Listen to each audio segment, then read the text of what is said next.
They change every 4 weeks with our theme. I try to put things that correlate with the theme. The students have their tag, they get to move freely around. If I have a really popular center, then I will kind of manage that and make sure that everybody in the first week gets at least one spot there. And then once everybody's had a spot, it's kind of a free-for-all. I try to make sure and have reading components in every center, so there's always books that go along with the centers, a writing piece as well. There's always writing utensils, markers, pencils, fun things to get them to write. There's always paper. If they want to write, they can write. They can write about numbers in the math center. They can draw shapes. They can write, draw things in the science center.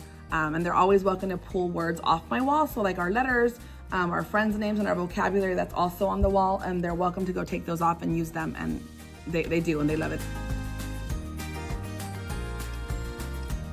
We start off with their picture because some of them don't know what their name looks like.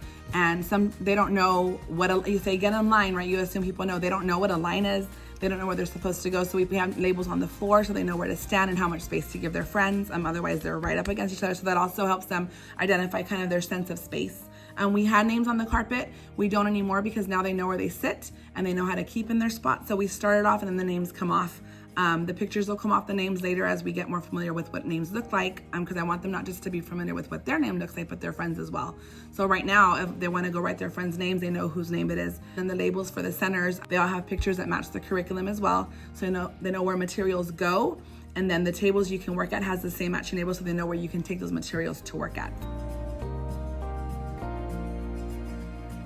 My small groups, typically at the beginning of the year, it starts with a lot of modeling and hand over hand for learning how to write their name. That's the basic thing we try to get through first, because if they all have a signature, it doesn't have to look exactly like their name, but then I don't have to write, or my para write 22 names on all the things, right? So we try to get them to write their little basic signature. And most of them pick it up pretty quickly, so we start there. And then my small group at the beginning of the year, the first 4 or 5 weeks, is a lot of activities that I'm eventually gonna push out into centers and want them to do independently. So we work on cutting skills and following directions, and we'll work on that in small group. That way I can then put those things out as my check-ins or my exit tickets in the centers. And so right now what we're working on is our journals.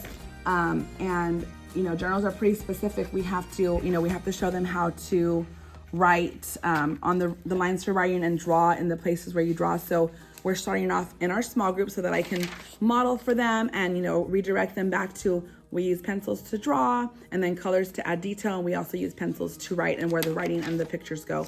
And so they're doing really great with that. And eventually I'd like to do this in kind of a whole group situation where we can all be working at the same time, because now they have those skills to where the picture goes, where the writing goes, and what comes first and next. What you can do to help friends or family. What are you going to draw about today? I'm going to draw me and my mom and my dad. And what are you doing to help them? To put their seatbelt on. Okay, to help put your seatbelt on. Perfect. That's a good way to help, and it keeps you safe. Remember that pictures are drawn on the space for pictures. We're going to save these lines for our words. Okay. Remember, we're drawing people in our picture, right? We're not going to be spiders anymore with all the legs out of our head. We're drawing people in our picture. You can look at mine, but does it have to look like mine? Absolutely not. It has to just be your best. Remember, when we do our journals, we always do pictures and we always write words. We always draw pictures and always write words, because the words tell us the story we drew about. We're going to write the word buckle so people know that that's a buckle. What letter does buckle start with? B. So we're going to write a B. I want you to write the word buckle. Let's look at the letters. Ready? What is this letter? P. What is this letter? B. U. U. K. L. E. Okay. Write this word buckle. Look at my blue line and my red line. You're going to write it on your line just like mine.